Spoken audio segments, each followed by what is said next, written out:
Bismillahirrahmanirrahim. Assalamualaikum warahmatullahi wabarakatuh. Alhamdulillahirabbil alamin wa bihi nasta'inu 'ala umuri dunya wa ala alihi wa sahbihi amma ba'd. Selamat pagi Bapak-bapak dan ibu-ibu sekalian. Berbahagia sekali sesungguhnya saya hari ini kalau dengan PPK di Mataram malah yang dulu ya sudah pernah juga ya. Saya lihat ini ada beberapa yang dulu juga sempat kita ketemu ya. Ya alhamdulillah. Jadi ini momen pilkada kali ini kita dipertemukan kembali. Jadi mudah-mudahan ya ke depan juga kita akan terus bisa berinteraksi. Jadi saya berdiri aja ya kayaknya agak gimana kalau duduk. Walaupun kita semua harus menggunakan ya APD kita ya minimum ini hari ini masker. Tapi saya lihat sekarang surat KPU itu kalau ya nanti petugas kita di PPS wajib masker memang wajib. Selain masker nanti ada sarung tangan ya, sarung tangan yang sekali pakai itu. Lalu kemudian ada pelindung wajah. Nah ini apa ya? Butuh kedisiplinan kita semua. Kenapa? Karena ini sesuatu yang baru. Tapi saya lihat juga ini ya, menggunakan masker saja kita itu belum benar. Ya ini katanya menurut orang-orang dinas kesehatan ya, katanya kalau masker itu harus sempurna menutupi hidung dan mulut kita. Tapi prinsip dasarnya ketika verifikasi faktual itu adalah sama, ada 3 tahapan. Jadi tahapan ketika nanti ya, ini saya tidak apa-apa ya, menyinggung tiket langsung untuk mengunjungi, lalu kemudian dikumpulkan, baru kemudian didatang. Itu tidak berubah. Hanya saja bagaimana proses untuk melakukan itu memang ada penyesuaian dengan kondisi kekinian. Ya, kita lihat. Untuk verifikasi faktual, penyampaiannya itu nanti tanggal sudah ada jadwal ya, atau masih direncanakan ya. Nah, jadwal KPU telah menetapkan antara tanggal 24 Juni sampai 29 Juni. Ini kan jadwalnya, artinya diberikan rentang waktu, batasan waktu kepada KPU Kota Mataram untuk menyerahkannya kepada PPS. Ya tentu saja melalui PPK nanti. Nah, kenapa ini rentang waktu ini ada, batasan waktu? Ini supaya kita juga harus siap. Ya, jangan terburu-buru tanggal 24 diserahkan. Kalau seandainya PPS-nya belum siap, PPK-nya belum siap. Nah, ini kenapa dia ada rentang waktu seperti itu. Nah, sehingga KPU Kota Mataram nanti akan memilih tanggal berapa di antara rentang waktu 24 sampai 29 Juni untuk diserahkan kepada PPS. Verifikasi di tingkat desa atau kelurahan ya, karena ini tidak ada desa Kota Mataram. Di kelurahannya nanti itu selama 14 hari terhitung 14 harinya. Terhitung kapan? Terhitung sejak PPS menerima dokumen tersebut. Jadi kalau sudah demikian, jangan dikasih nanti PPS-nya sore hari. Kenapa? Kalau dikasih sore hari, dia sudah kehilangan waktu 1 hari.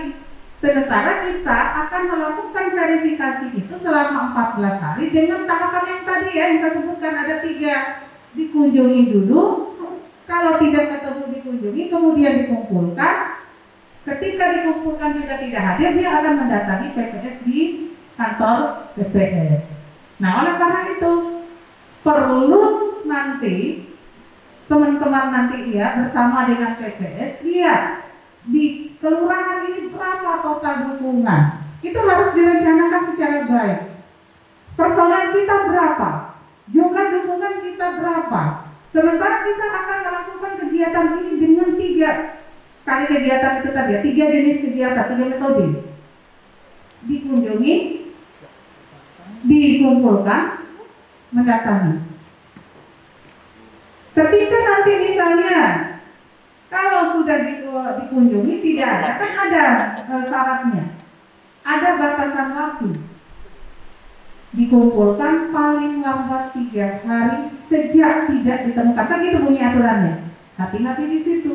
Artinya perencanaan di awal akan dibutuhkan oleh teman-teman sebelum nanti melaksanakan verifikasi. Oleh sebab itu dokumennya nanti akan diserahkan tanggal 24 sampai 29 Juli, tetapi soft file kan tidak ada yang membatasi teman-teman untuk menyerahkan soft file kepada PPK dan PPS. Hanya saja ingat, ketika data soft file itu diberikan, tolong berhati-hati untuk menyimpan, jangan sampai nanti tersebar kemana-mana. Kenapa? Karena itu menyangkut data pribadi orang. Karena menyebarkan data pribadi orang, kita juga kena pidana, kan begitu ya, kan ada di Undang-Undang Keterbukaan Informasi Publik itu. Makanya data NIK dan seterusnya itu kan dilindungi.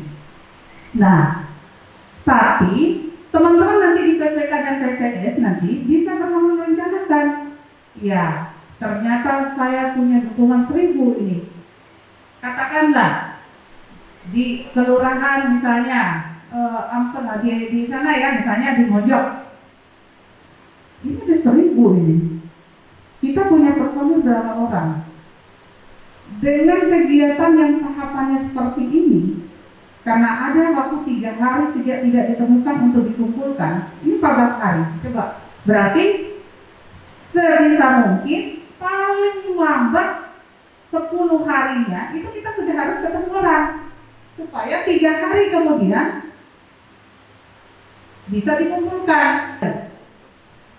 Nah, ini saya dapat informasi kemarin, kalau ini memang masih kalau dari PPK ke PPS nanti direncanakan tanggal 26 Juni, berarti 14 harinya itu, nah ini tadi terkait dengan masa verifikasi faktual selama 14 hari. Kan rencananya, ini baru rencana ya, KPU Kota Mataram akan menyerahkan serentak nanti kepada PBK tanggal 25. Karena kan rentang awal 24, 25, 26, 27, 28, 29 kan waktu untuk menyerahkan kepada PPK melalui ini ya, PPS melalui PPK. Jadi gitu ya. Sekali lagi 14 hari akan dihitung sejak dari PPS itu menerima dokumen. Nah ini verifikasi faktual ini sesungguhnya adalah lanjutan pekerjaan yang dilakukan oleh KPU Kota Mataram. Jadi KPU Kota Mataram sudah menerima dokumen, kemudian dokumen itu dilakukan verifikasi administrasi. Verifikasi administrasi itu sudah terpilah, ada yang dinyatakan memenuhi syarat, ada yang tidak memenuhi syarat. Nah, atau ada istilah lain di sana belum memenuhi syarat. Nah, tapi semua itu yang memenuhi syarat dan dinyatakan belum memenuhi syarat, itulah yang kemudian dilakukan proses faktual oleh PPS. Contoh yang belum memenuhi syarat itu, misalnya yang bersangkutan ini di KTP elektroniknya kan ada beberapa pekerjaan ya.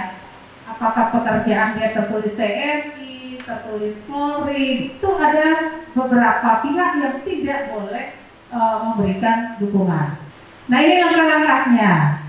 Nah ini menyampaikan dokumen tadi, ini saya tanda terima ya yang bertingkat. Tentu ya kalau KPU Kota Mataram ke PPK ada tanda terimanya, PPK ke PPS juga ada tanda terima. Sehingga waktu kapan 14 hari itu benar-benar terukur dan jelas. Tidak ada lagi nanti yang saling ini ya meragukan karena ada dokumen tertulis. Nah, PPS melakukan koordinasi ini penting. Koordinasi dengan tim paslonnya iya, koordinasi dengan panwaslunya iya, panwas desa ya, kelurahan ya namanya sekarang. Masih menggunakan panwaslu ya, panwas pemilihan desa, panwas desa. Nah ini perlu dilakukan supaya apa? Jadi begitu PPS nanti menerima dokumen, maka tentu saja kalau misalnya menerimanya itu satu ketuanya saja, tentu dia harus bicara dulu dengan anggotanya. Setelah itu nanti koordinasi dengan panwas. Nah koordinasi itu penting, sampaikan kita akan melakukan ini dan seterusnya. Nah, PPS mendatangi setiap tempat tinggal pendukung. Kalau sudah berkoordinasi, nah tentu saja jangan lupa ketika melakukan kegiatan ini gunakan protokol COVID. Di surat edaran KPU nomor 20 tahun 2020 itu sudah jelas. Ketika bertatap muka, ini tatap muka, serah terima dokumen, ada aturannya, sudah diatur semua. Jangan sampai kita itu nanti disoroti menjadi orang yang menyebarkan lagi COVID. Nah ini harus kita patuhi semua. Nah nanti KPU Kota Mataram menyampaikan dokumen. Apa saja dokumen yang akan diserahkan? Tentu B11 yang asli. Jadi teman-teman yang dulu di 2015 Kota Mataram ada perseorangan enggak dulu 2015 ya? Enggak ada kan? Oke. Jadi belum mengadu ya, ini untuk pertama kali di Kota Mataram punya dukungan perseorangan. Jadi yang diterima itu nanti dalam bentuk daftar nama. B11 ini adalah daftar nama, tidak ada foto KTP-nya. Fotokopi KTP-nya dengan dokumennya ada di kantor. Itu yang model B1. Nah, sementara B11 ini adalah daftar nama, nanti namanya NIK dan tanggal alamatnya itu nanti, baru kemudian yang dibuat di atas materai ya, ditanda tangan asli di atas materai oleh bakal paslon. Nah ini tolong pengamanan terhadap dokumen ini juga penting karena dokumen asli yang diserahkan kepada teman-teman nanti di BPS, bukan fotokopinya. Nah dokumen asli. Lalu lampiran model BA5 KWK perseorangan. Lampiran model BA5 ini adalah dokumen pernyataan dari pendukung itu yang tidak mendukung. Lampiran BA5 KWK. Bahwa ini tidak ada dalam DPT langsung untuk dijadikan TFS. Karena yang kita turunkan itu adalah nanti tentu data-data kalau sudah dikasih tanda seperti ini dicoret pada saat administrasi berarti ini sudah tidak perlu lagi diaktualkan. Itu nanti penting diinformasikan kepada TPS kita. Kalau sudah ada coretan, ada parafnya ini dari KPU Kota Mataram, berarti ini tidak lagi untuk difaktualkan. Artinya ini sudah dinyatakan tidak memenuhi syarat. Itu yang penting. Ya. Nah ini berarti enak berarti ya Kota Mataram ini nanti B11 dan lampiran model BA5 saja ya. Nah tapi BA-nya tidak apa-apa diturunkan walaupun tidak ada apa, kan ada ya tetap BA tapi tidak ada lampirannya kan sudah nol ya. Oke. Nah sekali lagi selalu ketika menyampaikan ini nanti patuhi protokol COVID. Nah ini saya sengaja tambahkan mana file B11. Ini penting ini teman-teman untuk melihat. Kadang-kadang mengenali orang ini alamatnya di mana dan seterusnya. Jadi tidak mesti harus menunggu nanti pas saja, tidak mesti menunggu setelah dokumen diterima teman-teman itu sudah bisa mendeteksi. Ketika profilnya sudah ada, berarti teman-teman sudah dalam perencanaannya sudah lebih ini lagi ya, lebih matang. Karena sudah ada informasi. Toh nanti tinggal ketika dokumennya ada, ya koordinasi saja. Bukan lagi mempelajari dokumennya. Nah ini saya sengaja ini ngambil dari SE 20 2020. Nah ini saya tambah kegiatan penyampaian berkas. Ini penting karena teman-teman itu nanti KPU Kota Mataram akan menyampaikan berkas kepada KPU dengan PPK. PPK akan menyampaikan berkas juga kepada PPS. Nah ini apa protokol COVID-nya yang masih harus disiapkan. Nah, berkas dokumen dibungkus dengan bahan tahan zat cair. Nah, tentu ya plastik. Ini kan juga tahan zat cair ya. Ya, oke. Jadi ini harus diperhatikan. Jadi menyerahkannya dokumen itu, kalau ada kegiatan serah terima dokumen ikuti protokol COVID. Antara lain itu ya. Berkas dokumen dibungkus dengan bahan tahan zat cair. Sebelum diterima, diserah terimakan. Tentu harus disemprot dengan disinfektan. Petugas menggunakan APD. Nah ini masker dan sarung tangan sekali pakai. Nah batasi jumlah orang sesuai kapasitas ruangan. Nah seperti ini. Jaga jarak bisa supaya tidak mepet-mepetan, tidak terjadi kerumunan. Itu penting untuk diperhatikan. membawa alat tulis masing-masing. Nah, baru kemudian ini ya, kita mulai sesungguhnya faktualnya sendiri. Tentu tadi ingat koordinasi dulu dengan di awal, pengukuran suhu tubuh sebelum dilaksanakan dan seterusnya ya. PPS mendatangi setiap tempat tinggal penduduk. PPS melakukan verifikasi faktual dengan cara sensus, yaitu mendatangi setiap tempat tinggal penduduk untuk mencocokkan kebenaran nama dan identitasnya itu ya. Jadi ini, setiap PPS kita nanti tentu berhadapan dengan pendukung, maka yang perlu dan pertama kali dilakukan adalah tentulah dengan ya sapa-sapa begitu. Tapi ingat, sebisa mungkin protokol COVID-nya jalan, jaga jarak, berpoin juga kalau bisa, misalnya kalau ada yang mau ditandatangan oleh pendukung, minta dia. Kemudian PPS menerapkan protokol kesehatan, ya. Dalam setiap tindakan kita sekali lagi selalu balik protokol kesehatan. Ini yang dibawa ya. Ketika PPS berkunjung nanti harus mencocokkan dengan dokumen kependudukan yang asli. Kalau dia hilang, ya sudah, dibuat aja nanti di catatannya. Dia tidak mampu untuk menunjukkan. Karena kita ada mensyaratkannya, ada identitas kependudukan yang asli. Harus yang asli, dan bisa dia tunjukkan fotokopi. Kita nggak bisa tolerir itu. Surat keterangan kependudukan yang dari ini, Capil, harus yang dari Capil. Nggak boleh dari desa, kelurahan. Nah, kenapa mesti harus start dari tempat yang sama? Karena ada kegiatan untuk mengukur suhu tubuh. Oleh karena itu sekarang PPS-nya nggak boleh langsung dari rumah langsung pergi. Jadi protokolnya atau aturannya itu bahwa nanti dari setiap kan alatnya cuma satu di kelurahan ya. Saya dengar KPU Kota Mataram akan berkoordinasi juga dengan kelurahan bahwa ada, kalaupun misalnya tidak ada karena apa ya?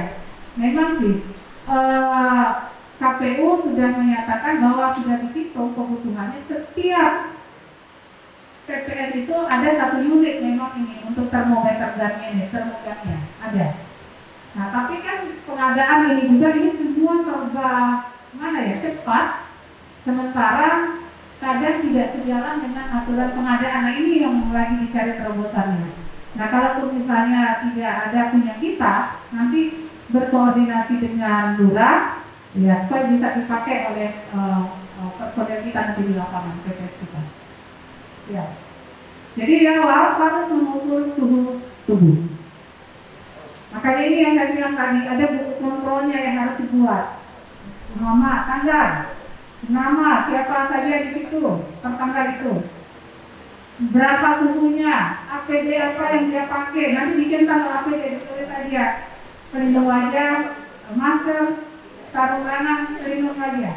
Jadi ini dicentang-centang, nanti tanda tangan di belakangnya. Supaya kita punya pertanggungjawaban ketika nanti Pangkas menyatakan kita tidak pakai, oh ini kita sudah ini buktinya kami sudah punya, dan kita sudah melakukan apa ya sebelum berangkat sudah memastikan semua personel kita menggunakan APD yang dibutuhkan. Lalu ketika nanti bertemu dengan pendukung, ingat tetap jaga jarak, hindari jabat tangan dan kontak fisik.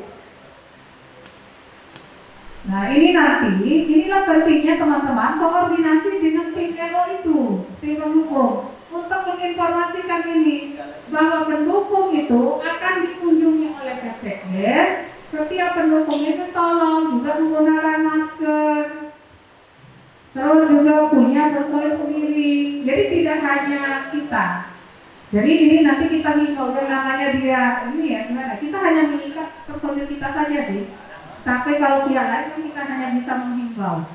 Ya alhamdulillah kalau itu, kalau memang diikuti, kalau tidak ya kita yang makanya tadi. Kenapa sampai harus menggunakan sarung tangan dan seterusnya itu dalam rangka menjaga kita. Nah itu nanti ya, jaga jarak, hindari jabat tangan dan kontak fisik. Pendukung menggunakan alat tulis sendiri. Tapi kalaupun tidak ya jangan tidak juga. Tapi kalau makanya jika gunakan alat tulis PPS maka harus segera disterilkan. Ya, koordinasi ini tadi, koordinasi dengan tim Bapak Paslon, tim pendukung, supaya sampaikan kepada pendukung untuk menyiapkan KTP elektronik suketnya yang asli, menggunakan masker, menyiapkan alat tulis sendiri. Ya, lanjut. Nah ini kan baru datang. Lalu setelah PPS itu bertemu dengan pendukung, apa yang harus dilakukan oleh PPS tersebut? Nah, yang pertama tentu saja mengecek kesesuaian antara data di B11-nya itu nanti dengan dokumen kependudukan yang asli kita, mana dokumen kependudukannya. Nah inilah yang kemarin ya, perlu juga mungkin teman-teman KPU Kota Mataram sampaikan.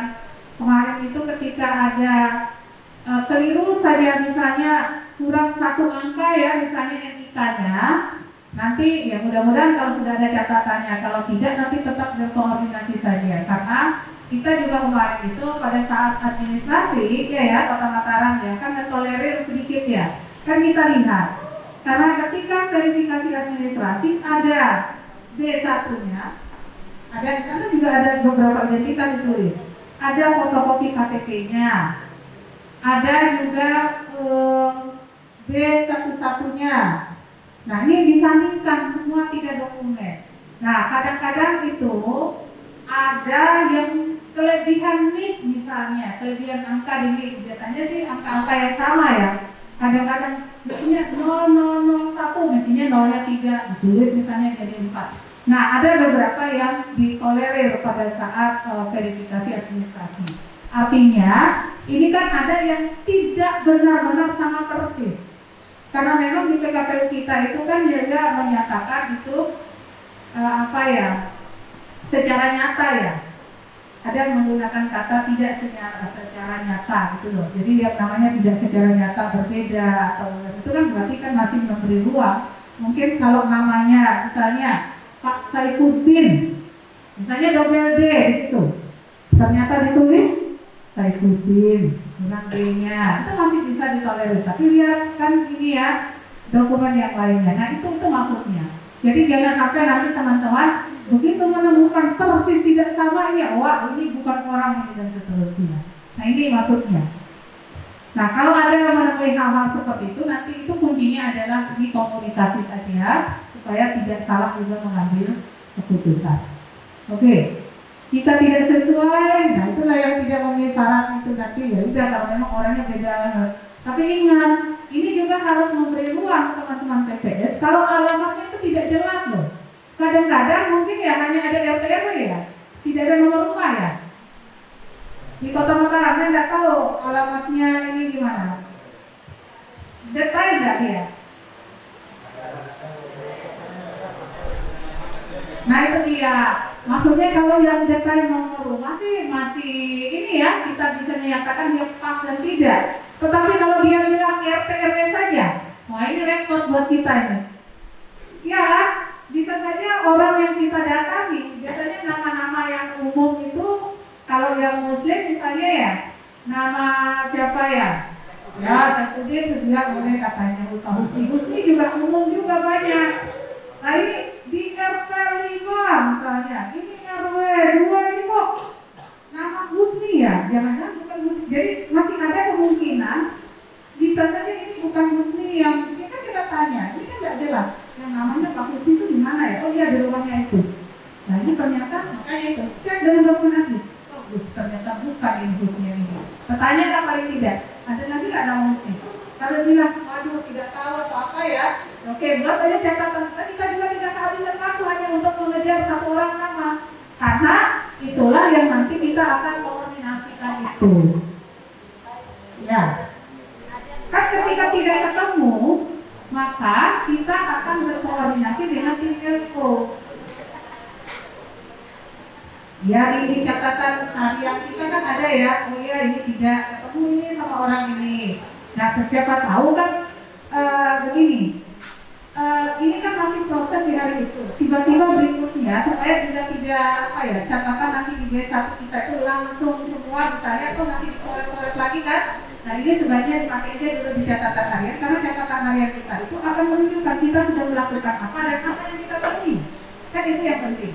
Nah sementara nanti setelah hari itu bisa saja nanti mungkin ya ketemunya di kantor desa lagi. setelah mengumpulkan ini saya tidak ketemu, ini tidak ketemu dan seterusnya, itu aja ditulis nanti di sana. Ini secara satu cara. Kalau yang biasa saya lakukan dari dulu tuh dengan teman-teman saya seperti itu, supaya tidak merusak juga dokumen. Karena gak enak juga nantinya. Kalau ketika aja dicoret-coret dipakai untuk nanti kalau ada sengketa, loh ini gimana ini dan seterusnya. Itu makanya kita lengkapi memang BPS itu kemarin ya dengan catatan hariannya itu mesti harus ada. Dan itu jangan dibatasi oleh kolom kalau mau mencatat begitu, sesuai dengan kebutuhan. Karena nanti di kelurahan A belum tentu sama dengan kelurahan B apa yang dia temui. Nah itu maksud saya.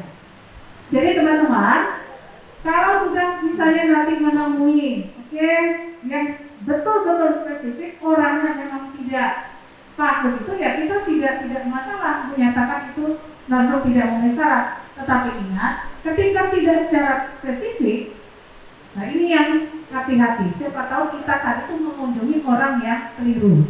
Karena nama-nama dalam satu wilayah RT bisa saja beberapa orang. Gitu. Ya. Nah, setelah dilakukan pengecekan dengan KTP elektronik atau suketnya, baru kemudian kita tanyakan sekarang pertanyaan berikutnya apa? Ya, apa ya sekarang ya? Tapi kan harus tahu ya, jangan terlalu kaku ya. Saya yakin kita sangat bagus. Yang ditanyakan itu adalah pekerjaannya dulu apa.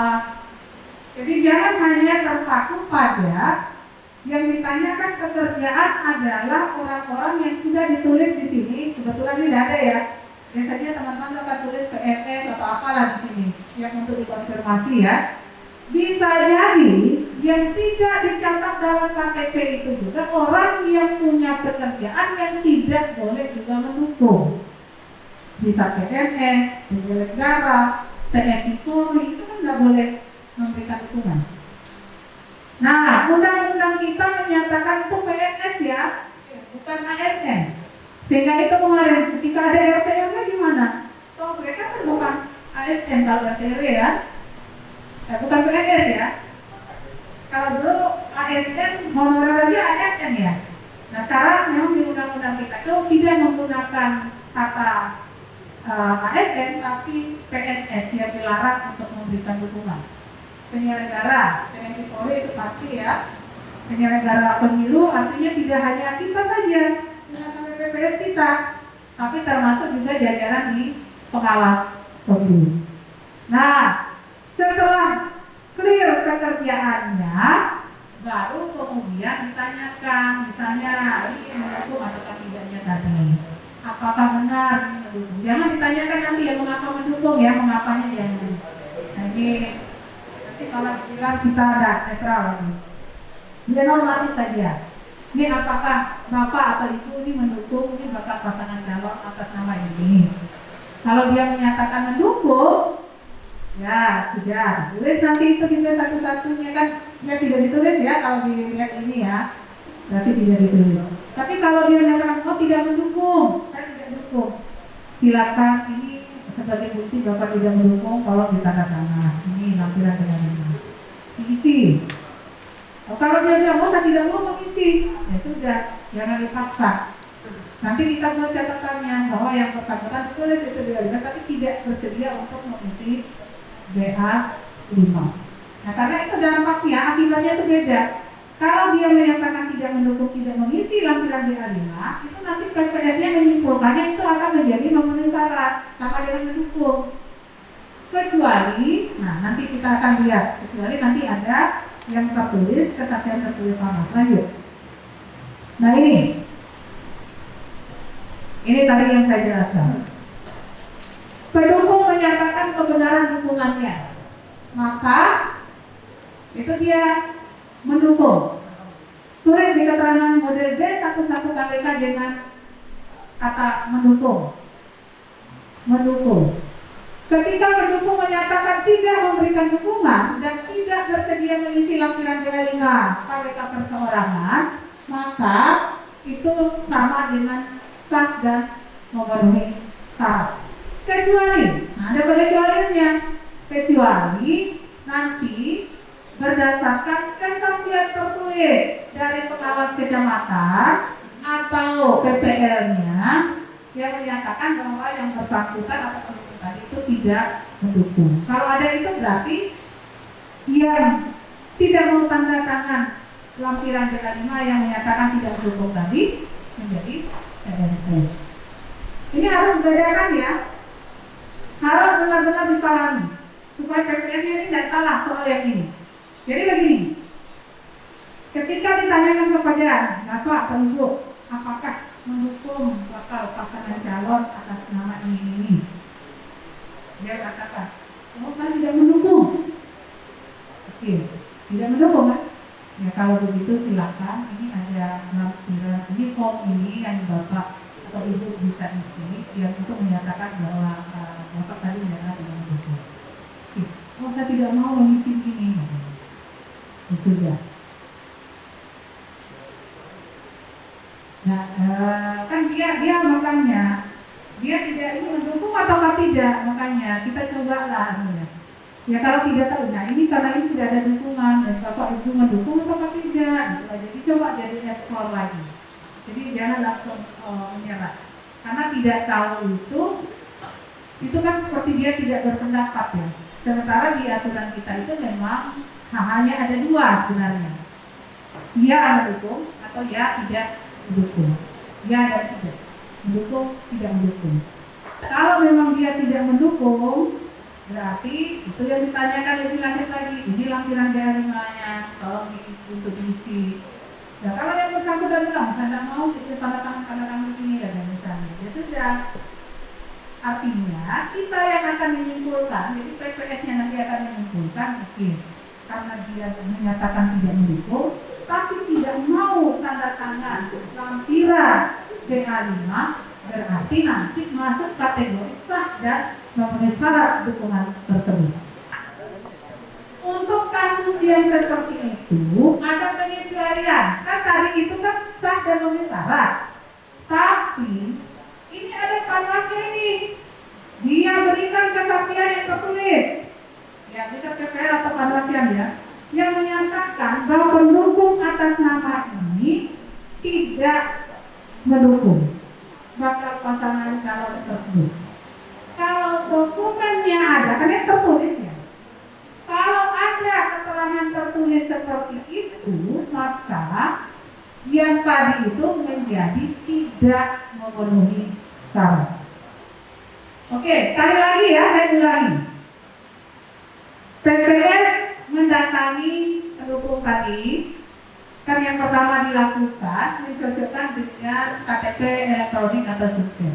Tidak ada KTP elektronik atau suket yang asli, karena di sana itu kan identitas kependudukan yang asli ya.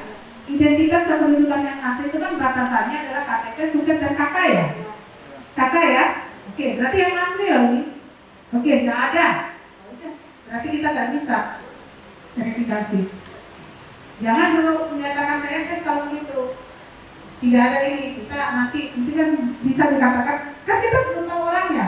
Inilah masuk kategori kalau misalnya tidak ada dokumen identitas kependudukannya, berarti ini masuk kategori belum dapat kita temui. Itu yang kita mintai lagi nanti untuk dikumpulkan. Ini ya, saya harus pelan-pelan di sini supaya jelas. Oke. Setelah itu, kalau dia mampu menunjukkan identitasnya, oke, dicocokkan dengan data D11 identitas. Oke. Bisa diterima samanya. Oke, berarti orangnya ini juga. Lanjut dengan ini pekerjaannya apa Bapak Menko? Mungkin kalau boleh kami tahu. Nah, itu kan? Oh iya, saya aja katanya misalnya. Saya kalau ibu bilang, oh iya silahkan saya rumah tangga aja. Oke, berarti kan bukan PNS ya, bukan TNI Polri dan seterusnya. Ini boleh untuk mendukung. Lanjut lagi. Apakah ibu mendukung pasangan calon ini? Ini namanya aja dalam daftar dukungan nih Bapak Ibu, bukan ibu, kan ya? Misalnya yang tadi saya tidak tahu, nah ini sudah ada soalnya ini kira Bapak dan Ibu ini dukung atau tidak? Kan pertanyaannya itu kan terbuka, dukung atau tidak kan gitu. Ya saya tidak dukung, misalnya. Kalau dukung sih gampang ya, tinggal tulis aja selesai. Oh saya tidak dukung. Nah, oh kalau begitu silakan ini ada form yang diisi untuk membuktikan bahwa ibu mendukung bapak pasangan calon ini, sodorkan. Saya tidak mau nanda tangan ini, katanya. Saya tidak bersedia untuk nanda tangan. Oke. Kalau dia tidak bersedia, inilah yang saya bilang tadi itu. PPN nanti di kesimpulan akhir dia tulis di situ kan, tidak bersedia di catatan hariannya atas nama ini. Oh iya, tidak bersedia. Jadi tidak mendukung, tapi tidak bersedia untuk tanda tangan lampiran DA5. Nah inilah yang saya bilang tadi, kesimpulan terhadap situasi seperti itu, dia kan tidak mendukung, tapi tidak mau tanda tangan lampiran DA5, maka PPS akan menyimpulkan ini berarti sah dan memenuhi syarat dukungannya. Jelas, sampai di situ jadi jelas ya. Tidak mendukung, tidak mau tanda tangan lampiran DA5 berarti sah dan memenuhi syarat dukungannya. Nah, terhadap kondisi itu ada pengecualian. Apa pengecualiannya? Kalau ada keterangan tertulis, harus tertulis. Jadi bukan keterangan lisan ya, harus ada keterangan tertulis dari Panwas. Ini PPL atau ya pengawas desa dan pengawas kelurahan atau perwakilan ya. Kalau ada keterangan tulis yang menyatakan atas nama pendukung ini dia tidak mendukung. Kalau ada itu berarti yang tadi mestinya kan sah dan memenuhi syarat tadi menjadi TNS ya. Itulah maksudnya. Ya. Jelas ya? Oke. Ya, ini mau dibilang lagi ya, supaya jangan lupa ya, paham ya. Ya silakan. Terkait ini akan Jangan dulu tegur ya, ini aja dulu. yang ini khusus untuk yang ini, tidak di yang lain karena yang pertanyaan lain masih ada. Ini khusus untuk kejadian khusus ini, keterangan tertulis ini, apakah sebatas hanya yang menandatangani itu? Untuk keterangan tertulis dari Panwas kelurahan itu yang menandatangani itu apakah sebatas Panwascam saja atau ada PPS? Yang pertama, kedua hubungannya adalah ketika PPS menemukan kasus seperti ini, apakah wajib di sana didampingi PPS karena PPS itu cuma satu, sementara PPS 3 jika turun di lapangan apakah wajib menunggu PPS datang dulu untuk memberikan keputusan dari PPS yang sehingga nanti apakah tim paslon juga harus hadir di sana untuk membuat keterangan. Baik, gini. Nah, yang akan mengunjungi kan tentu petugas kita ya. Petugas kita 3 orang. Pengawas itu hanya 1. Kalau memang demikian, tidak mesti harus didampingi oleh pengawas. Ya kalau didampingi oleh pengawas, yakin saja kalau di atas 1000 nggak akan selesai 14 hari ya. Akan begitu. Ya, artinya teman-teman, kalau menemukan seperti itu, itulah fungsi melakukan dokumentasi terhadap apapun yang kita lakukan. Karena keterangan tertulis di Panwas ini bisa saja muncul pada saat itu kebetulan dia itu ada, atau bisa saja nanti di akhir, atau mungkin nanti bisa muncul di kecamatan, tidak masalah. Begitu. Jadi intinya adalah apakah, jadi tentu batasan kalau kita verifikasi faktual ya selama berada di desa kan, selama itu misalnya tidak ada keterangan tertulis dari Panwas ya tetap sah dan memenuhi syarat, itu intinya. Kalau akhirnya muncul ada Panwas ternyata dokumen ini ada keterangan tertulis Panwas tidak bisa anak orangnya, kita cek dengan dokumen kita, ya benar ini dia memang tidak mendukung dulu. Tetapi dokumen yang dari Panwas inilah yang akan merubah keputusan kita dari tadi sah dan memenuhi syarat menjadi tidak memenuhi syarat. Kapan ini? Bisa saja masih dia pada saat di PPS bekerja selama 14 hari itu, tetapi tidak menutup kemungkinan ini nanti akan muncul di kecamatan. Nah kalau di kecamatan itu kan nanti ada ruang, tapi nanti kita akan berbicara nanti ketika proses mereka. Karena di sana nanti bisa saja pengawas itu akan memberikan masukannya, sarannya. Jadi ada adu argumen juga nih nanti di tingkat kecamatan. Itu loh. Nanti ya, udah jelas ya. Masih di sini. Oke, gimana? Oh, ya.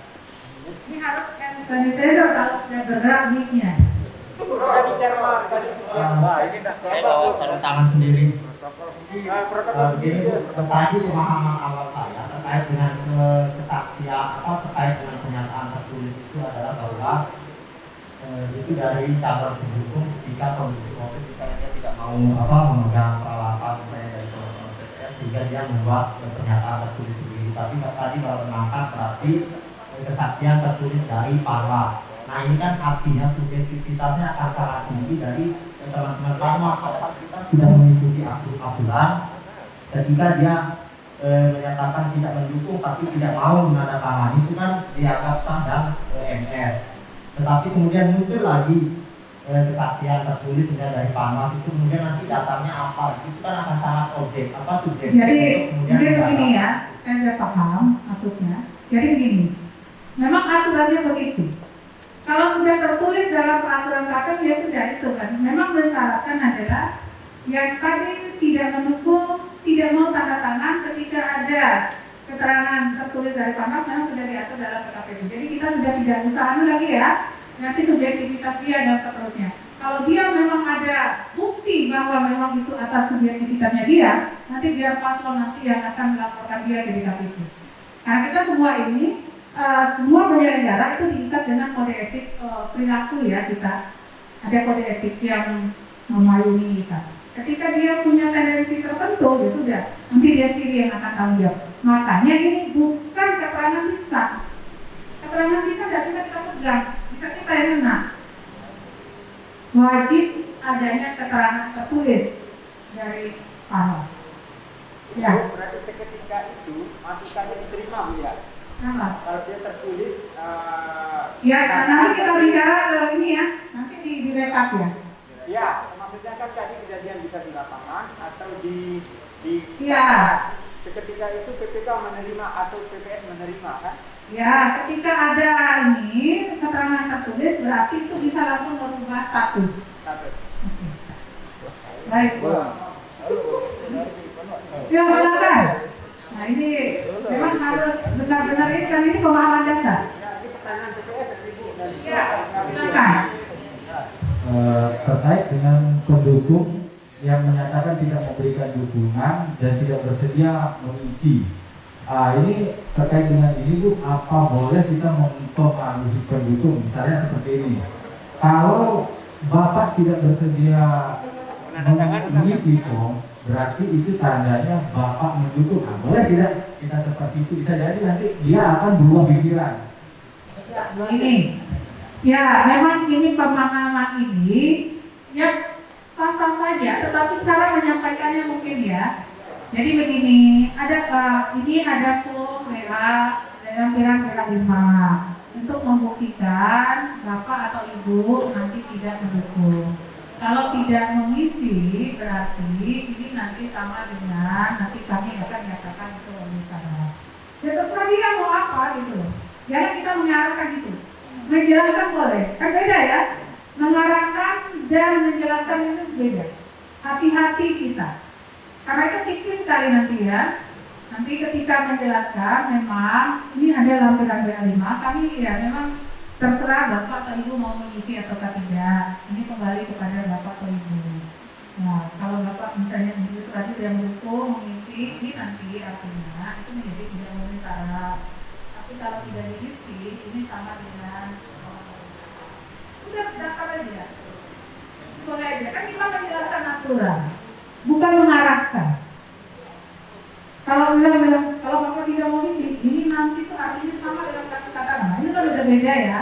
Dengan informasi saja udah ya.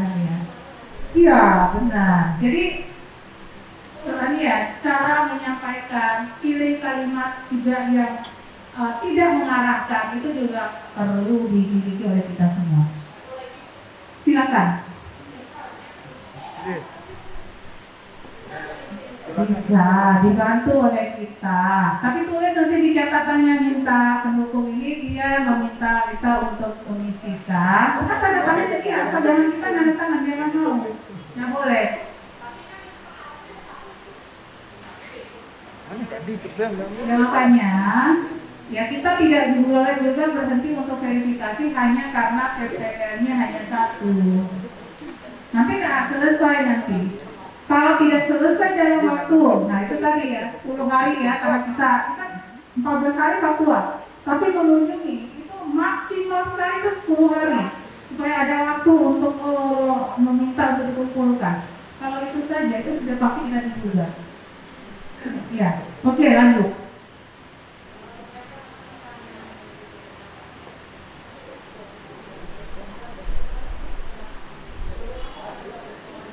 Boleh cap jempol, kan bisa.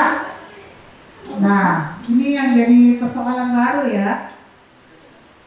Tapi dia itu rata-rata kemarin tanda tanganmu ada nggak yang masih mengatakan cap jempol ya?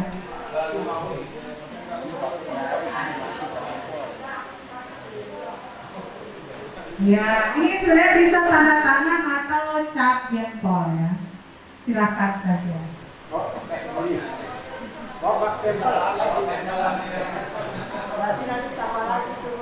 Nah ini juga saya belum tahu gimana caranya ya, tapi memang di aturan kita membuka itu. Karena ya ini kan kita tidak bisa paksa orang kan tidak bisa tanda tangan kan hanya bisa cap jempol. Udah tentu juga dia kan untuk melakukan cap jempol. Nanti ya koordinasikan aja sejak ini masih dalam satu wilayah kelurahan ya. Jadi juga ini karena kalau hanya pengajaran semua bawa, tapi begini, itulah pentingnya saya selalu katakan lihat dulu dokumen yang kita bawa itu B11 kan bisa dilihat di sana. Apakah orang yang benar-benar tua, apakah ini kan bahasa itu pasti ada di tiap B1. Ketika misalnya ini salah satu cara aja.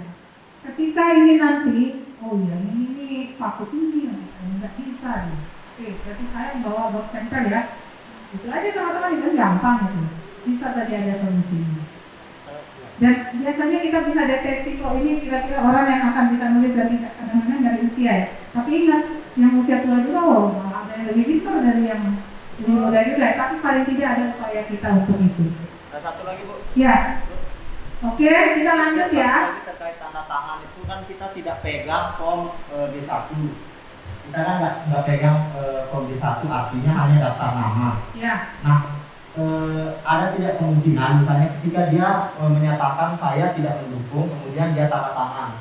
LO ngecek di KTP artinya kan kita harus juga, saya mengingatkan juga ke teman-teman kita semua untuk mengecek kesesuaian tanda tangan di KTP dengan yang dia tanda tangan di form itu, karena nanti kalau berbeda LO kemudian mengecek kan itu bisa jadi masalah loh. Nah, ini dia. Kita kan ada orang bikin KTP itu ditandatangani Bu. Ya. Itu yang perlu diperhatikan. Nah ini akan jadi panjang lagi. Teman-teman tahu nggak? Di B1-nya dia itu di setiap formnya. Ini teman-teman ini paham benar kalau di Kota Mataram. Tanda tangannya aja itu nanti kalau dilihat lagi belum tentu lagi sama dengan KTP-nya. Dan itu sudah kita udah bisa memperlebar menyulitkan diri kita. Yang penting itulah maknanya kenapa kita itu tidak boleh dengan menggunakan identitas yang difotokopi ketika yang bersangkutan itu tadi itu sudah kita temui. Kan yang pertama tadi stepnya ya, kita datangi, cocokkan. Oh iya benar. Setelah cocok, tanya pekerjaannya. Setelah pekerjaannya oke, dia mendukung, lanjut lagi apakah mendukung ataukah tidak. Nah ketika nanti mau ditanda apa, kalau kita sudah menemui orangnya yang benar, ya kan kita sudah punya bukti, makanya dokumentasikan secara baik.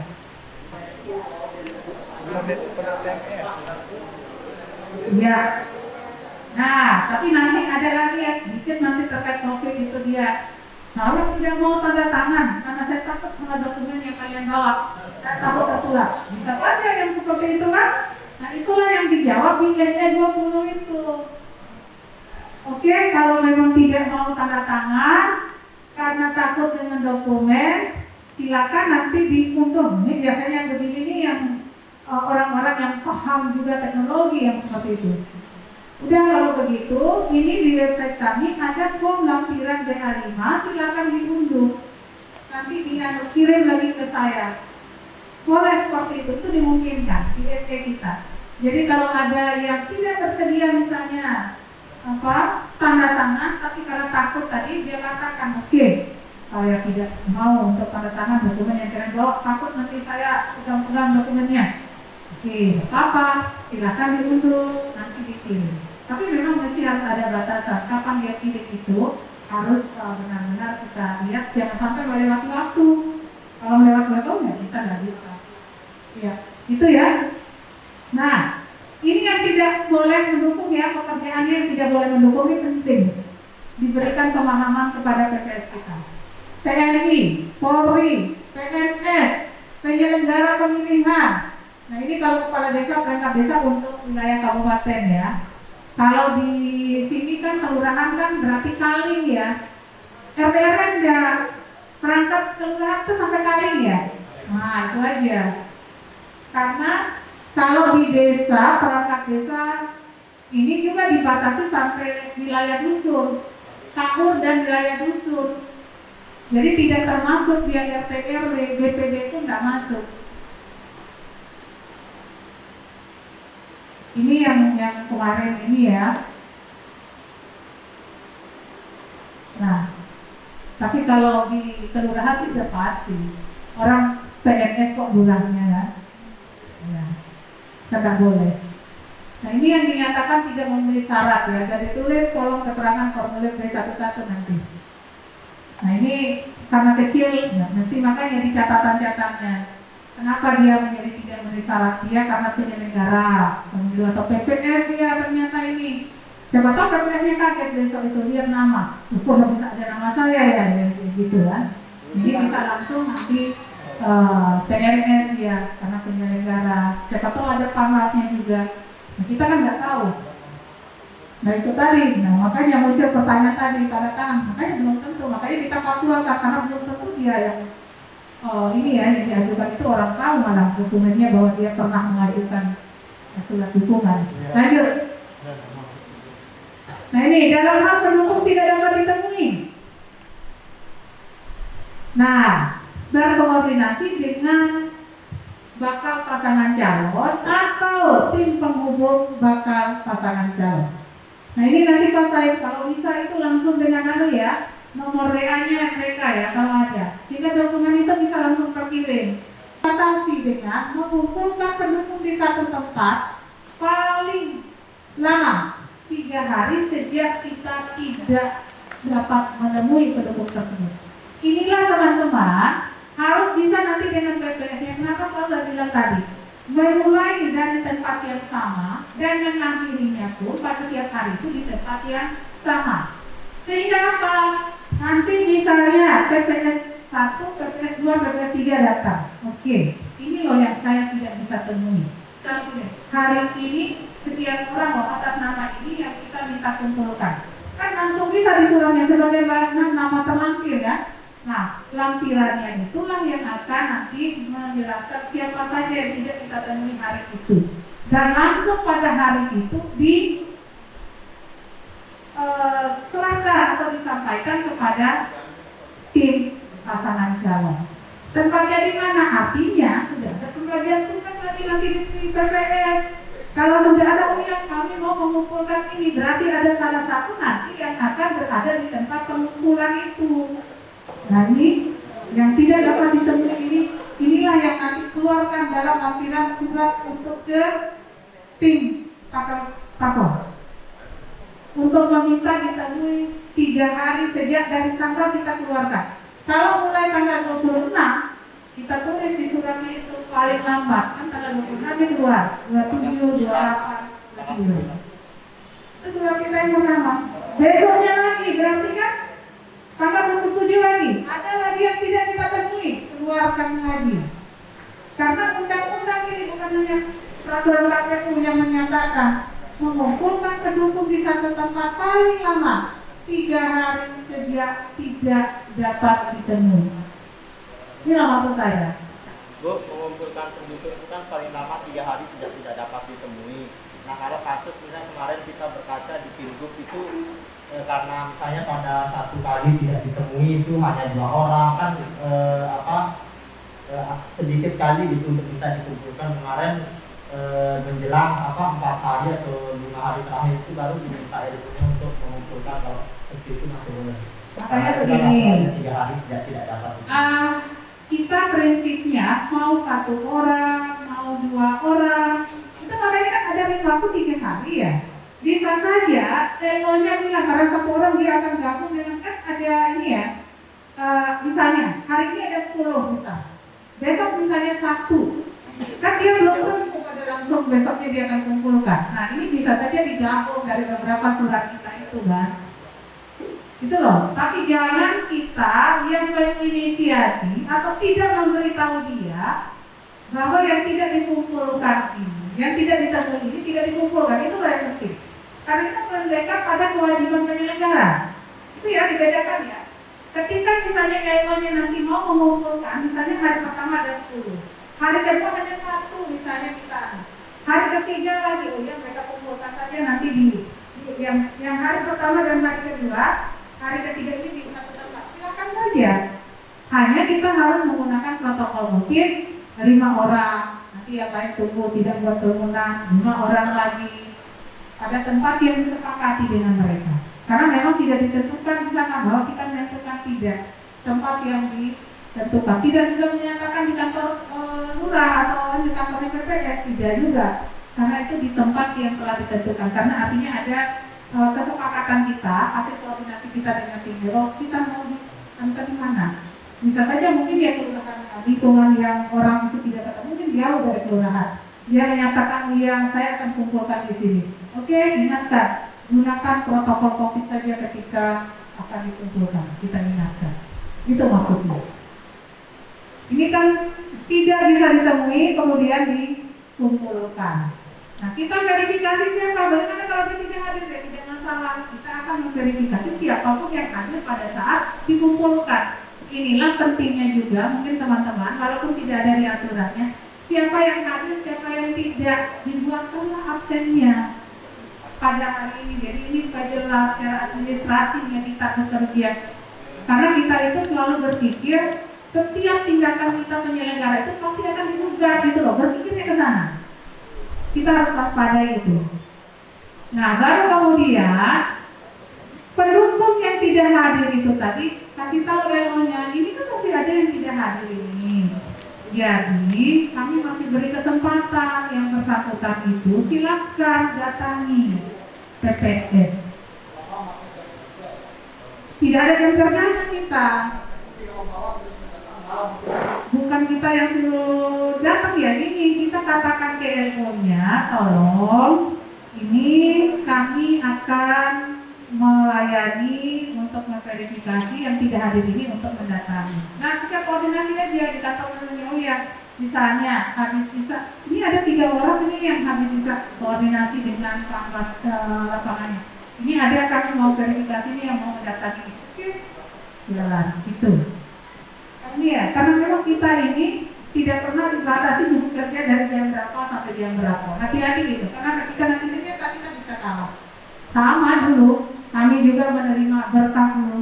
Tidak ada berlakukan saja jam kerja, total disuruh sampai pukul 24. Makanya hari terakhir nih, teman-teman di Kota Mataram terima berkah dokumen itu, dan itu sudah dituangkan dalam aturan kalau sekarang sampai pukul 24 malam.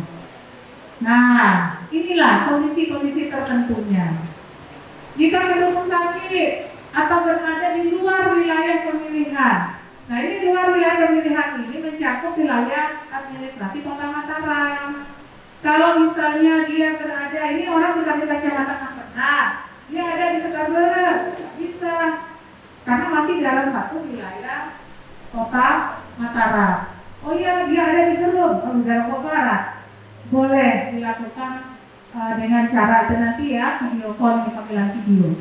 Nah, tapi ingat, pendukung yang sakit atau berada di luar wilayah dilakukan pemilihan, maka itu nanti timnya paslon itu yang harus menyerahkan ada syarat, ada prasyaratnya, baru kita bisa verifikasi. Paslon atau timnya itu mampu menunjukkan ke kita mana surat keterangannya atau bukti dokumennya yang menyatakan yang bersangkutan itu tidak berada di wilayah Mataram. Itu harus ada. Nah, kalau memang sudah, kita ketentuan cara verifikasi tadi, katanya itu ya. Ketika video call, oke, video call. Bukan dengan kita, misalnya kita tidak, dia yang memfasilitasi ya LO-nya. Supaya nanti, ya ini kalau kita lagi itu bukan kita, tapi LO-nya yang memfasilitasi tentu saja. Nah, baru kemudian cara verifikasi bagaimana dengan panggilan video? Oke, mana KTP-nya dulu dicocokkan kan mukanya dia. Jadi video call yang kita lakukan itu adalah yang bisa kita lihat mukanya orang secara langsung, offline, real time pada saat itu. Jadi kita bisa berinteraksi langsung dengan orang yang dipanggil tadi oleh tim ilmunya dengan video call tadi. Kita minta tolong ditunjukkan dulu mana KTP-nya, kan bisa di-film kan? Oke, lihat data, Pak, orangnya memang ini, orang yang dimaksud. Oke, baru ditanyakan apakah bapak atau adik atau siapapun yang apakah ibu ini mendukung ini. Kalau dia bilang iya, oke. Bagaimana kalau dia bilang tidak? Ya, apakah ini bisa bapak atau ibu ini kalau tidak berarti bersedia untuk mengisi formulir BA5? Ini formulirnya itu bisa diunduh atau bisa dikirim saja filenya ke dia oleh tim ininya kan? Tapi timnya tidak akan mau karena itu mengurangi dia ya. Ini silakan mengunduh, ada di websitenya KPU Kota Mataram. Ada ini formulir BA5. Silakan diunduh, nanti dikirim lagi ke nomor kontak saya. Nah, itu kan KPS-nya bisa hilang berinteraksi. Nah, kalau memang dia itu nanti dikirim, ya sudah, berarti tidak memenuhi syarat kan karena ada pernyataan lampiran BA5. Tetapi ketika dia katanya aja tapi tidak datang ya sudah, itu artinya masuk kategori yang tetap sah dan memenuhi syarat. Kecuali tadi lagi dari Panama. Nah, itu balik ke sana. Nah itu. Cuman untuk melakukan panggilan video ini, tolong teman-teman itu harus dihadiri oleh Panwas. Ya. Kalau memang tim paslon kita sudah berkoordinasi, mungkin Panwasnya entah sakit atau apa tidak bisa buat di catatan acaranya kita itu berikannya keterangan kita, nanti dibuat khusus nanti di BA5-nya. Nanti bahwa pada saat panggilan video atas nama ini tidak dihadiri olehnya, bunyikan saja di berita acara kita nanti. Tapi kan harus ada catatan-catatan kita juga supaya tidak lupa. Karena berita acaranya nanti kita buat di hari ke-14. Ya begitu. Nah yang jelas panggilan video ini nanti koordinasikan dengan baik apa dilakukan. Mungkin ya sebaiknya nanti ya setelah kunjungan itu selesai dulu. Ya toh itu kan tidak mengganggu kapan waktu ya karena dengan video call. Oke lanjut. Nah ini lagi kalau ada keraguan terhadap verifikasi faktual menggunakan video. Nah ini maka KPU Kabupaten Kota nanti Kota Mataram bisa saja melakukan verifikasi ulang. Nah ini lagi pada ini ya. Nanti KPU Kota Mataram tentu kalau ada keraguan maka dilakukan verifikasi kembali. Nanti akan melihat KTP elektronik untuk melihat kesesuaian foto dengan wajah pendukung. Lalu keabsahan surat keterangannya pada instansi yang berwenang. Oke, lanjut. Nah, dokumen yang dihasilkan pada saat verifikasi faktual. Nah, jadi dari semua rangkaian yang kita lakukan, di ujung akhirnya itu adalah dokumennya sesungguhnya ada beberapa. BA5. Udah pernah semua BA5, coba dilihat. Oke. BA5. Ini lampiran BA5. Ada lampiran BA5, ada model BA5. Nah, coba kita buka BA5-nya dulu. Apa yang ada di sana? Coba kita lihat. Saya nggak buat slide yang BA5 ya. Tapi teman-teman bisa lihat. Berita acara model BA5 yang satunya. Oke, yang ini. Nah ini tentu saja dibuat apa? Ini harus full di hari ke-14. Ya. Ketika masih ada yang belum kita temui. Beda halnya misalnya dari 100 yang kita akan temui, 100-100-nya sudah terkonfirmasi. Sudah, untuk apa menunggu kan? Beda ya. Ternyata masih ada satu ini yang masih kita tunggu. Berarti jangan sampai nanti dikurangi waktunya, kan akan dituntut. Bisa saja dia besok mengatakan, orang gimana? Mestinya selesai tanggal 8 Juli, tapi mereka sudah buat berita acara di tanggal 7. Kalau datang tanggal 8, komplain lagi deh. Itu loh maksudnya seperti itu. Oleh karena itu, di BA 5 ini, ya ini memang tidak tercatat di aturan, tapi kita pahami itu. Jadi ketika semua sudah ditemui, sudah ya dengan 3 fase tadi ya, tidak ada lagi yang ditunggu karena tidak datang, berarti boleh-boleh saja untuk membuat berita acara. Ini sudah selesai. Nah, tetapi kalau masih ada satu saja yang belum bisa kita temui, ya sudah. Berarti kita harus fullkan selama 14 hari itu loh maksudnya. Ini dari sisi tanggal di atas. Lalu kemudian, nah, ini di bagian A. Coba lihat bagian A. Ini kan ada yang kita isi. Hasil verifikasi faktual. Berapa yang memenuhi syarat, berapa yang tidak memenuhi syarat, berapa yang tidak dapat ditemukan. Artinya, di bagian A ini akan ditulis tentu yang fase pertama ketika kita mengunjungi. Ketika kita mengunjungi, misalnya dari 100 pendukung tadi, yang kita temui hanya, ya ini kan total secara keseluruhan ya, bukan per hari, kan per hari tadi sudah kita keluarkan, tapi ini sudah mencakup akumulasi selama proses. Yang kita temui misalnya dari 100 ada 80 orang, berarti 80 orang ini akan terbagi. Berapa yang memenuhi syarat, berapa yang tidak memenuhi syarat. Tidak ditebus pasti 20 kan? Kolom terakhir. Nah, 80-nya memenuhi syaratnya berapa, tidak memenuhi syaratnya berapa. Sudah jelas ya? Nah, lanjut. Untuk B, hasil verifikasi faktual lanjutan pertama. Tentu saja ini ambil tidak dapat ditemui kan yang akan kita kumpulkan 20 orang. Dari 20 orang itu, berapa yang hadir? Misalnya 10 saja yang hadir. Nah, dari 10 ini berapa yang memenuhi syarat? Masukkan di kolom 1, B1 ya. Berapa yang tidak memenuhi syarat? Di kolom 2. Tentu yang tidak dapat ditemui, karena dari 20 masih ada 10, berarti 10-nya ada di angka kolom 3. Jelas ya? Tidak ribet sebenarnya. Lalu di bagian C, hasil verifikasi faktual lanjutan kedua. Nah, ini yang menemui langsung PPS di kantor PPS untuk kolom C. Berapa yang memenuhi syarat? Tadi kan kasih 10 kan?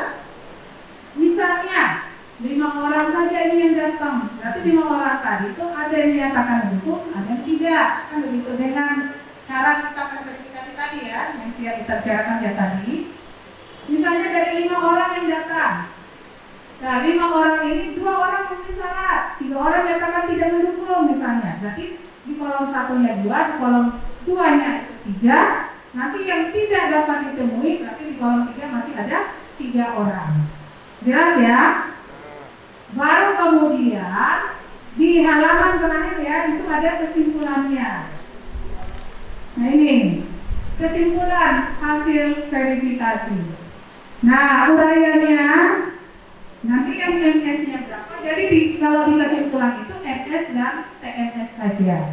Tentunya yang TNS di kolom di bagian C, kalau dia 5 orang tidak bisa ditemui sampai akhir masa verifikasi itu langsung dikelompokkan TNS. Jadi TNS-nya bisa TNS pada saat kita mengunjungi, bisa pada saat dikumpulkan yang menyatakan TNS, dan yang juga pada saat datang bisa TNS, dan yang tidak kita temui sampai akhir itu juga masuk kategori TNS. Jelas ya, saya pikir ini? Di BK inilah teman-teman, ini bisa menyesuaikan. Nah, itu kan, makanya ditulis di sana, format berita acara dapat disesuaikan dengan menambah beberapa keterangan. Kalau ada beberapa keterangan yang dianggap perlu dimasukkan dalam berita acara ini, silakan. Makanya nanti paham ya, filenya disampaikan kepada PPK dan PPS sehingga dia bisa mengetik apa keterangan yang dia mau tambahkan. Misalnya saja pada saat dilakukan ini, itu tadi ya, video call PPS-nya tidak. Ada juga yang menyatakan bahwa dia mau mengirim, tetapi sampai akhir masa verifikasi PPS tidak menerima BA lampiran BA5 dari yang bersangkutan. Boleh dimasukkan kalau ada catatan-catatan kita. Nah, itu maksudnya. Nah, yang perlu juga harus teman-teman itu sinkronkan di sini, tidak memenuhi syarat itu.